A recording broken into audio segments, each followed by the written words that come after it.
Tesla. Today it's down 6%, slipping below 200-day moving average, and it's about to hit this $800 support that we are watching.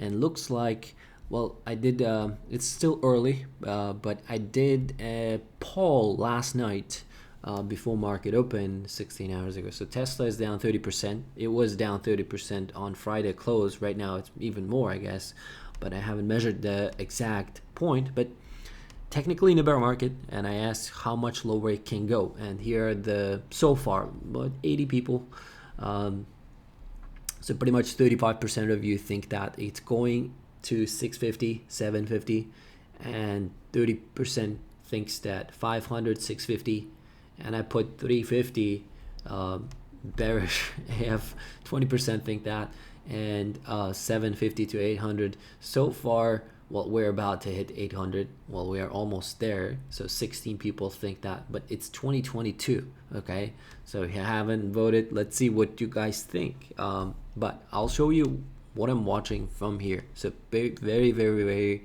like simple technicals. I'm not gonna just overcomplicate it. So I'll show you what's going on with the moving averages right here.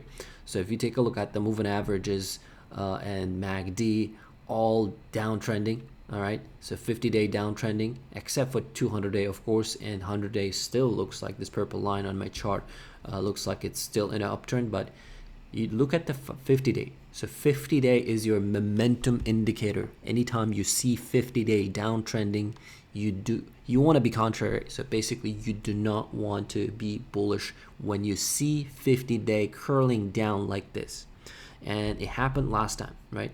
Look.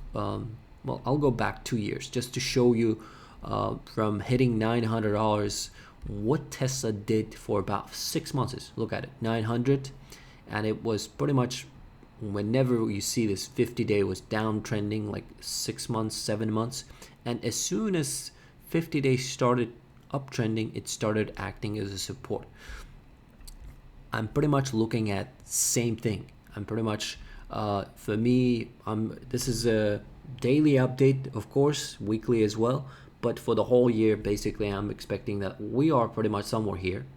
Definitely we can bounce, and then we can go lower, and for me the support level below 800 is going to be every $50, basically 750, 700, 650, 600, 550. Every $50 I will be watching for a support. And yeah, I am in that category where pretty much in the middle, where I do think that 550, 600 very likely by, even if momentum is strong to the downside, even by the beginning of summer. So they're going to report earnings, I think, until then. So Q1 is out. So basically, until they report Q2 earnings, I think it can definitely go there. But right here, right now, if you look at the 200-day moving average, consolidation slipped. So now 800 is your pivot. And if it does bounce from 800, you're going to watch this 830. This is the 200-day moving average as a resistance. So that's what I'm watching.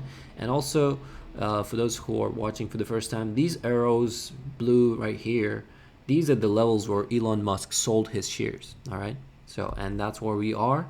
And for those people who are pretty much mocking or just joking, like, hey, I don't care where CEO sells in long term and all that good stuff. Well, usually you do not want to bet against insiders. All right. And we'll see what happens at the end of the year. But go ahead. If you haven't voted, let's see what. The more people we have, the more clearer picture we have, or what's the bias in general among traders. So that's what I want to look at. So it's early today still. If I switch to a 15-minute chart, you can see off this 200-day moving average, Tesla tried to bounce very nicely, and it gave it all back and then more. So that's typical bear market activity right here. Right now. So typical.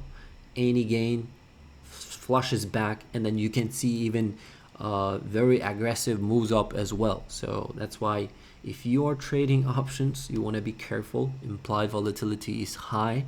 So that's the update for Tesla. I will see you in the next one. And I'm not trading it, just to be transparent, so I'm not biased one way or another based on my position. So I don't have any position. So thanks for watching. See you in the next one.